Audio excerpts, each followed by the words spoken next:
रायगडच्या कर्जत तालुक्यातील कोंदिवडे गावाला जोडणाऱ्या रस्त्याची अक्षरशः चाळण झाली आहे।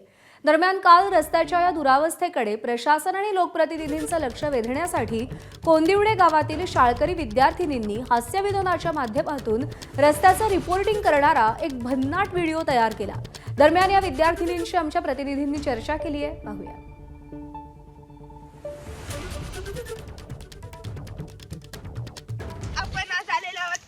कोंदिवडे गावाच्या रस्त्यावर तर आमची रिपोर्टर ज्योत्स्ना तुम्हाला या रस्त्यांबद्दल काय सांगेल। तर मी सांगणार आहे आपल्या कोंदिवडे गावाच्या रस्त्याबद्दल।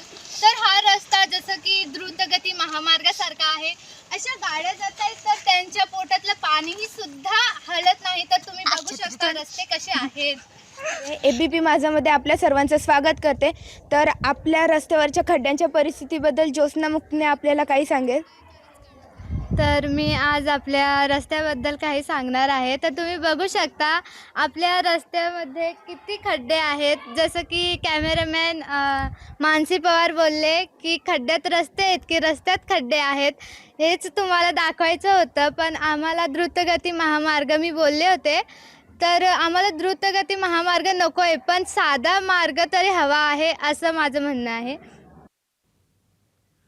दरम्यान कर्जतच्या कोंदिवड्यातील रस्त्यावर पडलेल्या खड्ड्यांवर शिवसेना आमदार महेंद्र थोरवेंनी स्पष्टीकरण दिले। कर्जतमध्ये सर्वाधिक पाऊस पडल्यानं रस्ते खराब झाल्याचा दावा आमदार थोरवे करतात।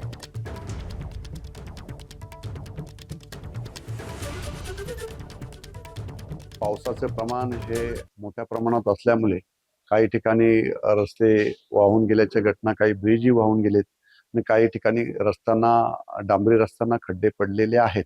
ते आम्ही नाकारत नाही, परंतु तात्काळ ते काम त्या ठिकाणी सुरू केलेलं आहे। खड्डे भरण्याचं काम सुरू आहे। पावसाळा संपल्यानंतर ताबडतोब तो रोड सुद्धा त्या ठिकाणी करण्यात येईल। परंतु पावसाचं प्रमाणच कर्जत तालुक्यामध्ये फार प्रचंड प्रमाणात असल्यामुळे हे डांबरी रस्त्यांना काही ठिकाणी खड्डे पडलेले आहेत, परंतु ते काम तात्काळ आम्ही जलद गतीने त्या ठिकाणी खड्डे भरण्याचं काम सुरू आहे। एबीपी माझा, उघडा डोळे बघा नीट।